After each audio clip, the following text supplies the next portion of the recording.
Atos, capítulo 16. Paulo leva consigo a Timóteo. Chegou também a Derbe e a Listra.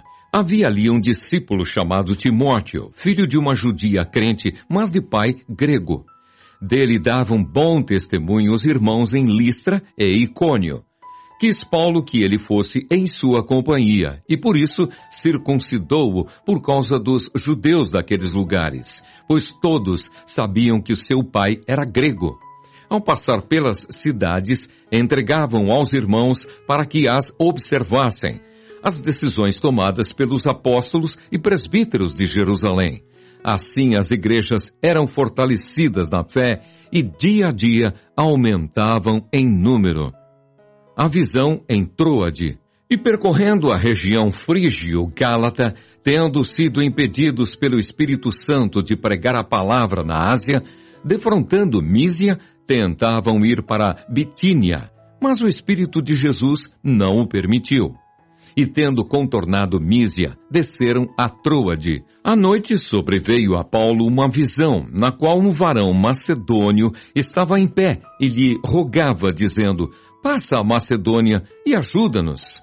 Assim que teve a visão, imediatamente procuramos partir para aquele destino, concluindo que Deus nos havia chamado para lhes anunciar o Evangelho. Paulo em Filipos, Lídia convertida. Tendo, pois, navegado de Troade, seguimos em direitura a Samotrácia, no dia seguinte a Neápolis, e dali a Filipos, cidade da Macedônia, primeiro do distrito, e Colônia. Nesta cidade permanecemos alguns dias. No sábado saímos da cidade para junto do rio, onde nos pareceu haver um lugar de oração. E assentando-nos, falamos às mulheres que para ali tinham concorrido. Certa mulher chamada Lídia, da cidade de Tiatira, vendedora de púrpura, temente a Deus, nos escutava. O Senhor lhe abriu o coração para atender às coisas que Paulo dizia.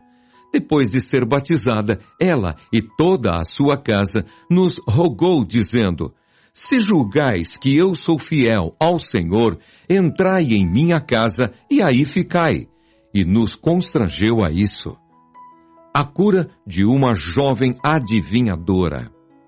Aconteceu que, indo nós para o lugar de oração, nos saiu ao encontro uma jovem possessa de espírito adivinhador, a qual, adivinhando, dava grande lucro aos seus senhores. Seguindo a Paulo e a nós, clamava, dizendo: estes homens são servos do Deus Altíssimo e vos anunciam o caminho da salvação. Isto se repetia por muitos dias. Então Paulo, já indignado, voltando-se, disse ao Espírito: em nome de Jesus Cristo eu te mando, retira-te dela. E ele, na mesma hora, saiu. Paulo e Silas açoitados e presos. Vendo os seus senhores que se lhes desfizera a esperança do lucro, agarrando em Paulo e Silas, os arrastaram para a praça, à presença das autoridades.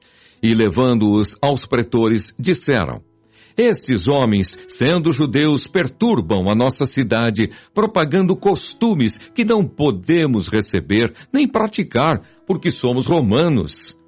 Levantou-se a multidão unida contra eles e os pretores, rasgando-lhes as vestes, mandaram açoitá-los com varas.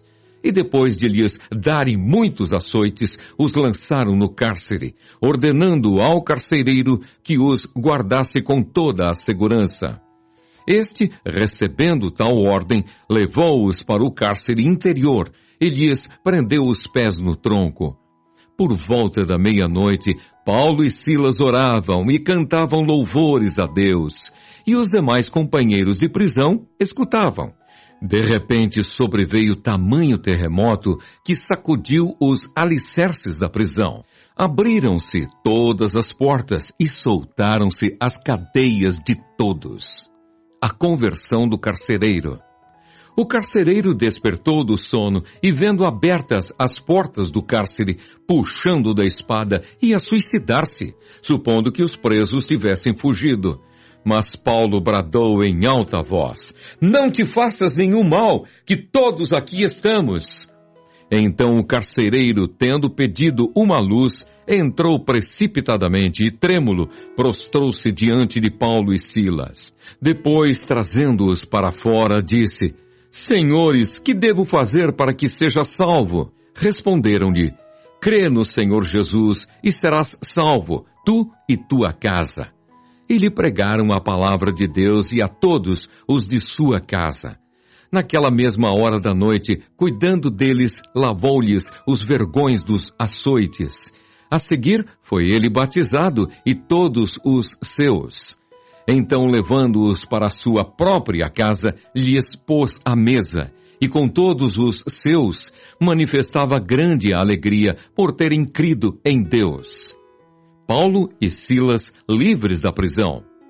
Quando amanheceu, os pretores enviaram oficiais de justiça com a seguinte ordem: Põe aqueles homens em liberdade. Então o carcereiro comunicou a Paulo estas palavras. Os pretores ordenaram que fossem expostos em liberdade. Agora, pois, saí e ide em paz. Paulo, porém, lhes replicou: Sem ter havido processo formal contra nós, nos açoitaram publicamente e nos recolheram ao cárcere, sendo nós cidadãos romanos. Querem agora, às ocultas, lançar-nos fora? Não será assim. Pelo contrário, venham eles e pessoalmente nos ponham em liberdade. Os oficiais de justiça comunicaram isso aos pretores, e estes ficaram possuídos de temor, quando souberam que se tratava de cidadãos romanos. Então foram ter com eles e lhes pediram desculpas, e relaxando-lhes a prisão, rogaram que se retirassem da cidade. Tendo-se retirado do cárcere, dirigiram-se para a casa de Lídia, e vendo os irmãos, os confortaram. Então partiram.